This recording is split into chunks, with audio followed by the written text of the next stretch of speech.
Today, we are going to say this farewell to our Mother Nuestra Señora de Salud, Our Lady of Health. And we are very lucky to have her, especially yesterday as we celebrate her birthday. Most of us are looking for healing. Tayo ay humihiling ng kagalingan mula sa Diyos. At minsan din nagtatanong po tayo, bakit po tayo nagkakasakit?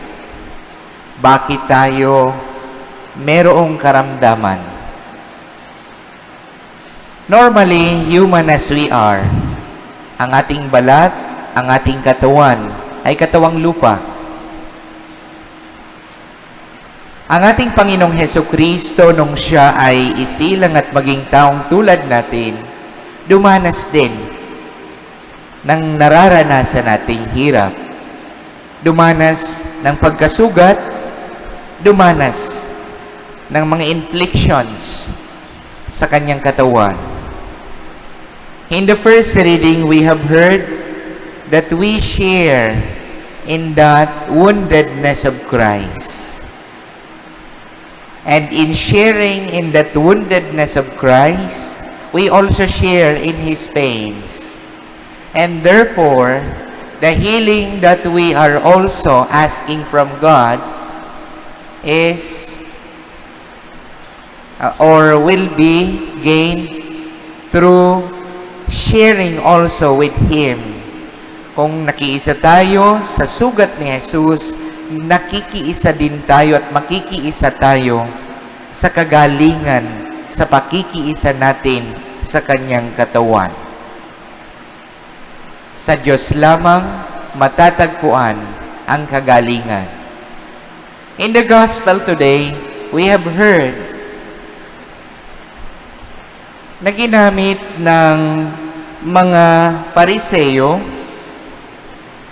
ang pagkakataon na si Jesus ay i-reject dahil hindi daw sumusunod sa pang-araw ng pangilin, that He was not observing the law. Pero ano nga ba ang katuturan nito? Si Jesus ginamit ang pagkakataon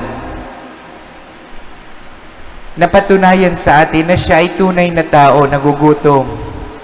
Nararanasan kung anong nararanasan natin. At ang kanyang pagka-Diyos ay hindi nahihiwalay sa pagkatao. Kaya nga, binigyan niyang ng diin na ang kanyang kapangyarihan ay tulad ng pagmana niya sa kapangyarihan ni Haring David na totoong hari ng Israel. Subalit, noong panahong iyon, marami din hindi nagugustuhan si David. Subalit, ang pagka-Diyos ni Jesus, bagamat hindi pa man ganap sa Ebanghelyong ito, unti-unti na niyang pinakikilala. He began to introduce His power as the ruler, the king, and the real Savior of the world. Sa pamamaalam natin sa ating mahal na ina, Nuestra Señora de Salud, as we say goodbye to her, hindi totally umaalis ang mahal na Birhen. She stays with us, with her Son, Jesus. By sharing in the woundedness of Christ, we also share in the love of Christ through the Blessed Virgin Mary. At kung humihiling tayo ng kagalingan, when we are asking healing from the Lord, let us remember that healing will be given to us by, first, fervent prayers. Fervent prayers.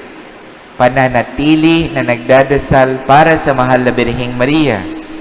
Second, kapag tayo ay nagdasal, kailangan ng hinihiling natin hindi lamang para sa sarili natin, not only for ourselves. If you are praying for good health, remember, we have to use that health for good and in order for us to help others. Kung nagdadasal ka ng good health, tas ang sungit-sungit mo lang naman, abay baka mamaya maraming magdasal na magkasakit ka palagi para lagi ka lang nasa kwarto, para hindi ka lumalabas. Di ba? Kasi kung gagaling ka, kailangan tayo ay magiging kapaki-pakinabang sa iba. If we are praying for spiritual healing, let us see to it that when we gain that spiritual healing, we will be an instrument of God's peace and blessing spiritually to others. Baka mamaya pag gumaling naman tayo spiritually, hindi na tayo nagdadasal kasi natanggap na natin ang biyaya mula sa Kanya. And lastly, if we are asking for relational healing, relationship in the family, in the office, or in the community, let us pray that this would be beneficial and that we will become an instrument of peace and connections with others. Kasi baka mamaya, tayo naman yung nagiging marites, kaya hindi nagkakaisa yung ating komunidad. So remember, when we receive the healing, when we ask for healing from the Lord, it should always be beneficial for each and every one of us, not only for our individual selves. And surely, Our Lady of Health or Nuestra Señora de Salud will intercede for us. Anumang hinihiling natin sa Kanya.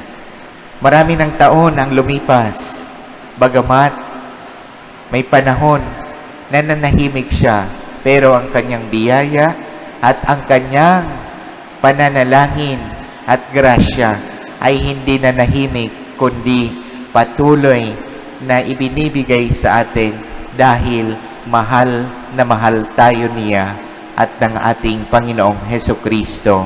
Amen.